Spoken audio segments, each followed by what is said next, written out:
1932 जो कि 90 साल पुराना मामला है अफीम की खेती। तो हमको जहां तक मानना है, मैं भी एक कुर्मी का परिवार का बेटा हूं, आप किसी भी कुर्मी का बेटा या बेटी से पूछिए, मुझे लगता है अफीम दिखता कैसा है, अफीम का रंग क्या होता है, अफीम होता क्या, उसको जानकारी नहीं। हाँ, उसको और 1932 को हम स्टडी कर पाए, इसलिए हम इस पर बहुत तर्क से अपनी बात को रखें। लेकिन जहां तक कुर्मी का प्रश्न है, मुझे लगता है इस भूभाग की बहुत प्राचीन समुदाय हैं, उनके बारे में मैंने उतना अध्ययन नहीं किया है। मैं अध्ययन कर रहा हूं, जिस दिन मेरा अध्ययन पूरा हो जाएगा निश्चय ही आपके उन सवालों का मैं विस्तार पूर्वक और तर्क के साथ उत्तर दूंगा। लेकिन हाँ, आपने 2-4 सवाल जो सोशल मीडिया में काफी घूमे, जिनमें 2-4 लोगों ने काफी ऐसे बयान दिए, जिसमें एक बयान वायरल हुआ था अफीम की खेती। तो हमको जहां तक जानकारी है धान के बारे में, उसको जानकारी है खरिहान के बारे में, उसको मतलब कि बहियाड़ का मतलब क्या होता है, कनारी का मतलब क्या होता है, बायद का क्या मतलब होता है, और फसलों का नाम जानता है, वो खेती के तरीकों को जानता है। इसका मतलब हम यही कहना चाहेंगे कि अफीम से हमारा संबंध नहीं, हमारा संबंध धान से है। अब वो इतिहासकार डिसाइड करें कि इस क्षेत्र में पहले अफीम आया था कि धान। अगर अफीम आया था तो जो लोग अफीम की खेती करते हैं हम स्वीकार करेंगे वे लोग पहले आए हैं, लेकिन अगर धान यहाँ पहले आया है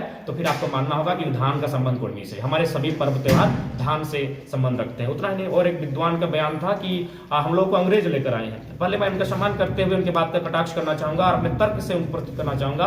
अंग्रेज इस माटी में तब विकसित हुए 1757 प्लासी का युद्ध और 1764 बक्सर का युद्ध। इन्हीं दो युद्धों के माध्यम से बंगाल और बिहार में अंग्रेजों ने अपने आप को स्थापित किया। लेकिन आप उनको जानकारी देना चाहेंगे, आप कभी भी समय मिले तो सोना पहाड़ी चले जाइएगा, जहां हमारा एक पूजा स्थल है, उसकी स्थापना 1600 में हुई है। तो अगर अंग्रेज हमें लेकर आए थे तो हमारा जो भी 1700 के बाद का इतिहास होना चाहिए था, हमारा इतिहास 1600 का। हम तो पीछे नहीं जा रहे हैं, हम बस उनके तर्क को खारिज करते हुए देना चाहेंगे कि 1600 में सोना पहाड़ी का स्थापना हुआ है। 1600 में ईस्ट इंडिया कंपनी की स्थापना, ठीक है, हुई है ईस्ट इंडिया 1660 के आसपास। लेकिन बंगाल और बिहार के क्षेत्रों में अंग्रेजों का प्रभुत्व बैटल ऑफ प्लासी और बैटल ऑफ बक्सर के बाद आया था। बाकी अंग्रेज तो आए थे 1600 के टाइम, लेकिन प्रभुत्व और उनका बलशाली नहीं हो पाए थे। वे बलशाली क्षेत्र में हुए थे बैटल ऑफ प्लासी और बैटल ऑफ बक्सर के बाद, जो कि 1757 और 1764 का मामला है। लेकिन हमारा वहां सोना पहाड़ी का स्थापना 1600 पीरियड में हुआ है। यही नहीं, हम अगर अपने इतिहास को खंगालेंगे तो बहुत पीछे जाएंगे। हमने स्पष्ट कहा हमारा संबंध धान से है, तो इसीलिए इतिहासकार पता करें कि धान का खेती इस छोटा नागपुर के पठार में कब से हुआ है।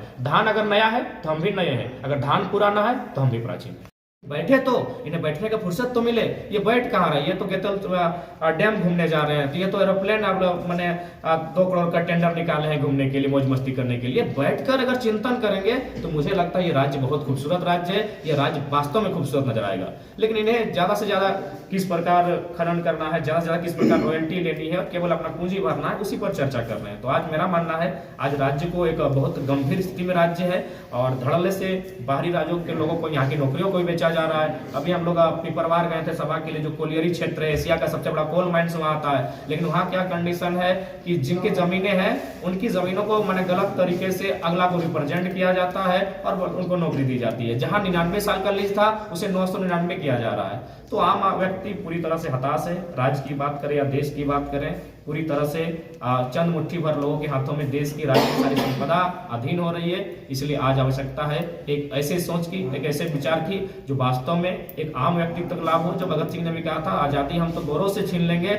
लेकिन गांव गरीब किसान तक पहुंच पाएगी कि नहीं, एक बहुत बड़ा प्रश्न होगा। आज भी बहुत बड़ा प्रश्न है। गांव तक जाके देखिए, आजादी नहीं पहुंची है। गांव का व्यक्ति आज भी बदहाल है, आज भी प्रताड़ित है, आज भी शोषित है।